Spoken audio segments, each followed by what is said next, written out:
All right, guys, for Wednesday, December 2nd, the lesson included a couple of different things. The very first thing that you're going to notice is it says complete Unit 6, Lesson 6, Exit Slip. In Google Classroom, there was a post posted at 8:08 this morning entitled Unit 6, Lesson 6, Exit Slip, Sled Wars Part 1. There were 4 questions that you needed to answer in there, all pertaining to doing the math calculations for kinetic energy. Please remember that you need to square your velocity first. The order of operations states that we need to do that. Then we were doing experiment 2 of Sled Wars. For experiment 2 of Sled Wars, we're going to skip ahead to slide number 7. For experiment 2, we were looking at the effect of velocity, and we were changing that by changing the height of our Yeti. You'll notice down here it says to use the red slider to set the mass to 200 kilograms. We also always want to make sure we have 5 snow people. We want to click on the button Show Energy. And then we're going to be dragging our Yeti up and down the mountain to change the height in order to then increase or decrease his velocity. Slide number 8 has your data table. You will notice that you need your potential energy, your velocity, your snow people destroyed, and your kinetic energy. Once you've logged in to the gizmo, please remember the username and password can be found on slide number 1. Once you have logged in, you do want to make sure that you click this box right here that says Show Energy. I do not believe your snow people will be set to 5, so please make sure you do that. And your Yeti's mass needs to be set to 200. To start, we're going to drag the Yeti, if he's not already there, to 10 meters, a height of 10 meters. Remember, there are 4 things you needed. His potential energy, which is shown in this top right corner here at 19,600 joules. Then you need his velocity, the snow people destroyed, and his kinetic energy. To get the kinetic energy, you're going to pause the Yeti when he gets to this flat point, the straightaway point before he hits the snowman. Like this. Before he hits the snowman, now you're going to see the kinetic energy, which is also 19,600. Finish that, hit play, and down here at the bottom, you'll see the sled speed and the snowman destroyed. After you do 10 meters, you're going to move the Yeti up to 20 meters.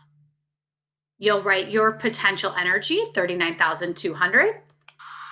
You'll pause, write the kinetic energy, 39,200. And then his speed was 19.8 meters per second and 1.96 snowmen were destroyed. After 20 meters, move him up to 30. Pause. There's your kinetic, 58,800. Max speed, 24.25. Snowman destroyed 2.94. Move your Yeti up to 40 meters. Here's his potential energy, 78,400. Hit play, hit pause, 78,400. This time, the speed is 28 meters per second. The snowman destroyed is 3.92. One last time, move the Yeti up to 50. 98,000 is your potential energy. 98,000 is your kinetic energy.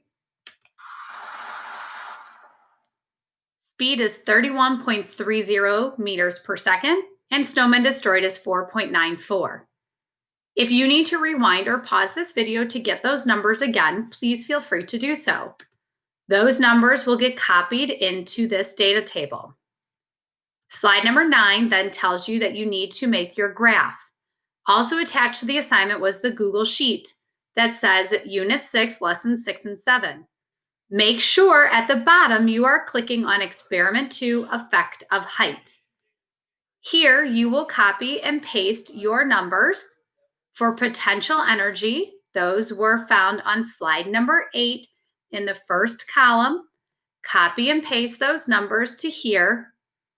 And then just like we've done before, you'll select all the cells. You will insert a chart. And then you need to make sure to go to Customize, Series, and add that trend line. Copy and paste your graph onto slide number 9, and then finish slide 9 by answering the questions. The last thing you need to do for the lesson is go back to the last 3 true-false statements listed here, decide whether or not they're true or false. And then finally, review slide 11. These are the 6 true-false questions we've been looking at over the last couple of days.